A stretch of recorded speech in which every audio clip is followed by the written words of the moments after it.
In Spanish, vivir means to live, the proper congregation for the improper way to say I live, which translates to yo vivo. I live. My mom asking me, would you rather celebrate a sweet 16 or have a quinceañera party? Well, you aren't really Spanish because your dad is white, which gutted me truly. I identify as Latina. I identify with my mother's culture and country as well as American culture. Thank you, Mom, for the Midwest surrounding me like a cage to keep out my diversity. I live. There are no gender neutral nouns in Spanish. I live. Yes, I do love coffee. I live. No, it did not stunt my growth. I lived. If you're Hispanic, why aren't your ears pierced? I would like to think about how much easier it would be if I could just tan more, have a more Mexican name, and have curly hair like my sister. This is an issue I've discussed with other Latinas, this feeling of having to prove it because their appearance is too white. Well, you are white. You act white. And I saltly retort, why? Because I'm not doing your lawn or taking care of your kids? You need to broaden what your idea of Latina means. From a young age, I was told I was Hispanic, and to make sure I checked the box off on any form I filled out. According to Pew Research, when people were asked if someone on the streets would describe them of being Hispanic, 17% of US-born Hispanics said yes. Then, when asked to pick a skin color that matched them best from a range of light to dark, 80% of them chose one of the lighter shades. This shows that many Hispanics feel closer to being a white person than actually being Hispanic. Many are told to check the box on any form they fill out to make sure they get the benefits of being Hispanic. But while doing so, you are filled with guilt because you feel as if you're taking away someone else's chance.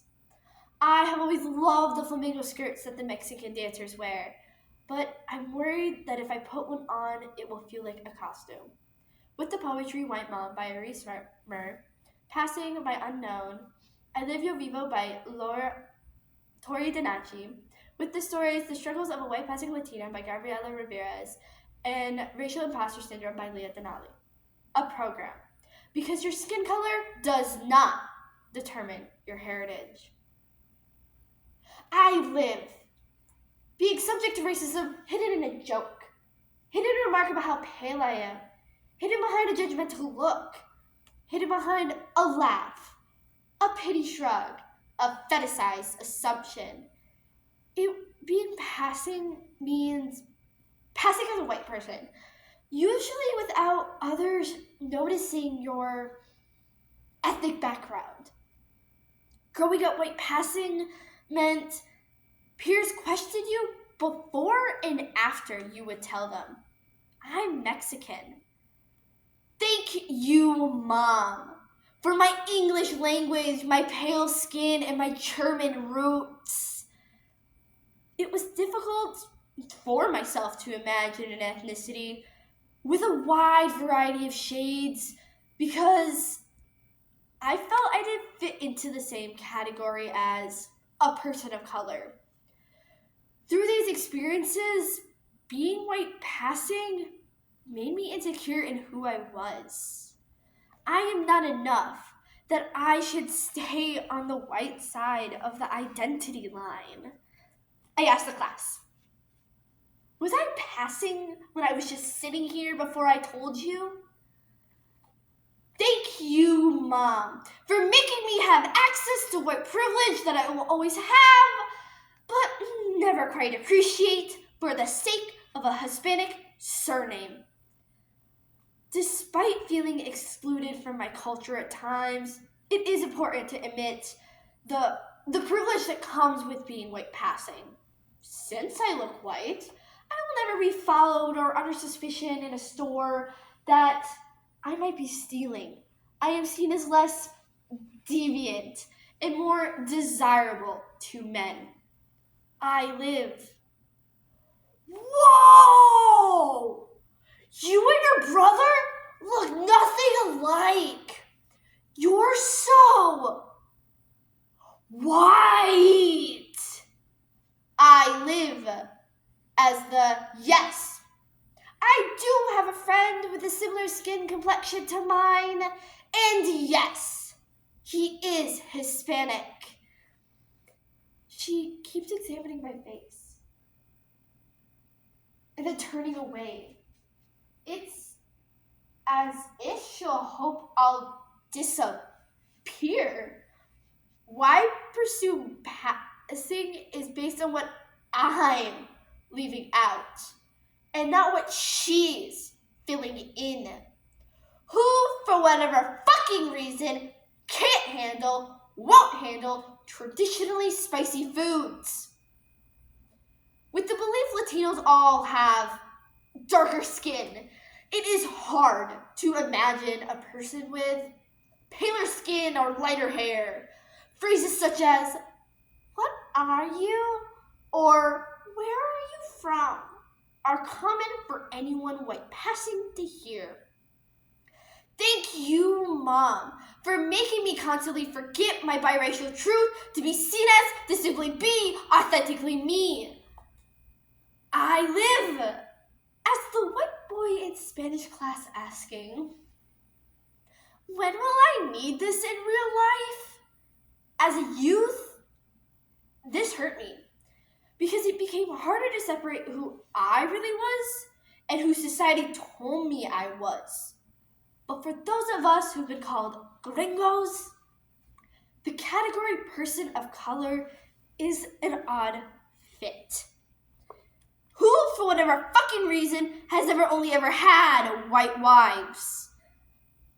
I had trouble fitting in at school among other Latinos because they would try to prove that I am not Latina, as if I do not know my own family history. Or I would be told that I do not look Mexican, so therefore, I'm not. Who, for whatever fucking reason, wasn't taught enough to pass it on to us, to pass it on to me, begging to feel like me, a half white, half Latina, reminding, no, insisting to the world, I am Latina. I knew my ethnicity would never have been questioned if I was darker. It was then that I realized I will never be enough for some people to be referred to as Latina. Thank you, Mom, for being the only mom you could be. The only mom you questioned you never could be. The only mom that saw her children's heritage as a simple fact. The only mom that could have, should have, made that fact feel real. The more confident I have become in my own pale skin, recognizing my privilege and confronting the ignorance, the more that I learned only I can diminish my identity by not claiming Latina. It is time to stop pushing others away because they do not look the part, despite being proud to claim their heritage. No. Thank you, Dad, for being the Latino parent when it should have been her instead. I live. Yo vivo. Being Latina is more than a color.